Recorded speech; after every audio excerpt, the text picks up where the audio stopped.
Hi everyone, this is Cyber here. I'm here today to bring you another Killer Klowns from Outer Space and video game video. This video is we're going to talk about a few things. In this video, I'm going to have an interview from Radio of Horror. He did an interview with some devs, and some of the stuff they said in it is pretty interesting, but that would be later in the video. But first, I want to talk about a few topics. Bloody Disgusting dropped a article blog today. Says about classic Death's theme song will not be featuring in Killer Klowns from Outer Space video game. Well, I posted that, and then a few hours later, from everyone freaking out, true fans freaking out. Some people didn't care, but it has been corrected. It will be in the game. They said the song is licensed for the start menu and credit. We saw a recent post that has been since removed. We were quick to make some calls as we are acquiring confusion. Thanks to everyone who alerted us, as we love this song in the game, and the clowns would be very upset too. So I'm glad they actually have that game. It's a staple for the movie. It's not the greatest song, but like, don't get me wrong, but it really sets up the mood. It really sets the mood for the game. It's very classic to it. The other thing is, a lot of people might not seen is Ilfata dropped a post talking about they're not going to have a beta. I kind of figured this since they were doing that 1 week early access, and that's pretty much going to be the beta. It's for pre-ordering. I'm not super happy about it, but I understand, like, betas are good, but they take a lot of effort, so it's just easier just to do the 1 week early access. I'm hoping it doesn't have issues, balancing and all that kind of stuff. No glitches, no bugs, no trolling and that kind of stuff. But without further ado, Radio of Horror did an interview, but his audio was really horrible. I'll let you listen to how it was for a second, so you can see how I fixed it. I've hit record. So, introduce yourself, guys. I'm Jordan Mathewson, Design Director at Ilfonic. And I'm Jared Garrison, Chief Creative Officer. And I'm Dr. Chris from the Radio Horror Show. Yeah, you could barely kind of understand what they're saying, so I put it through Adobe Enhance Audio. I believe it's AI that kind of tries to fix it, and it does sound a lot better. It will sound weird at some points, but at least you can understand what they're saying. And they talk about, like, content and talk about how this game's going to be different from other ones they've done and this and that kind of stuff.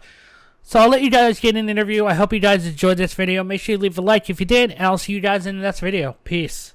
Too.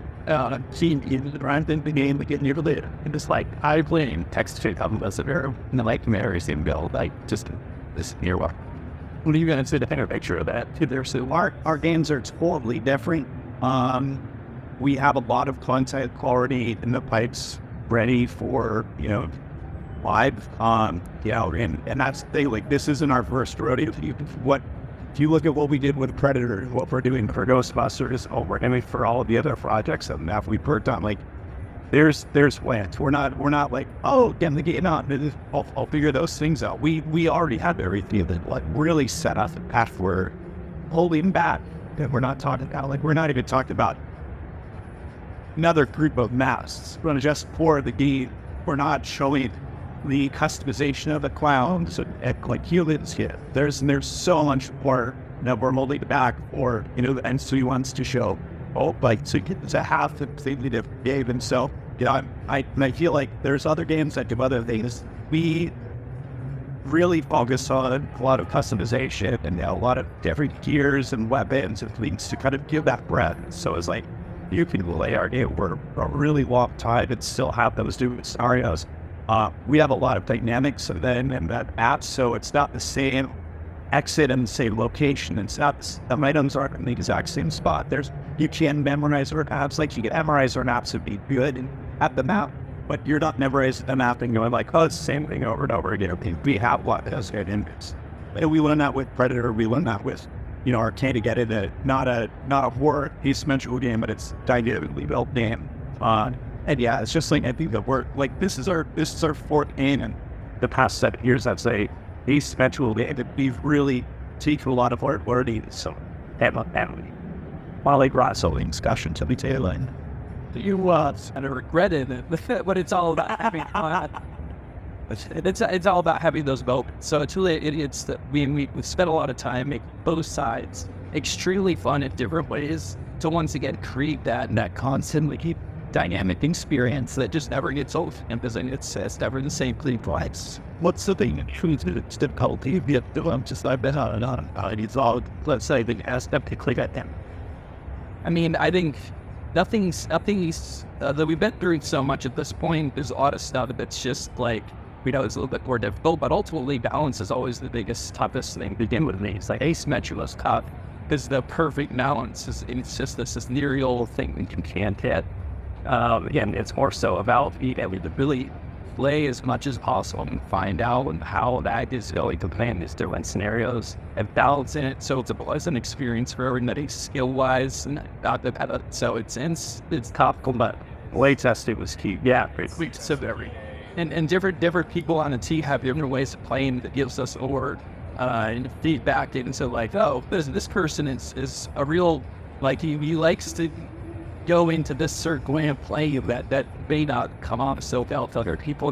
No one's going to be off, and so we have to kind of watch out for those things and make sure that an unlike community isn't going to be something from creating havoc experiences for the player. So that is usually the toughest part. I'm assuming it was like that, or to say that, like we like stand up between we change that asymmetrical style of play to try to make something new, but also when what we want is we want people to be able to play every single one of our games and not have it just seem like it's only prod.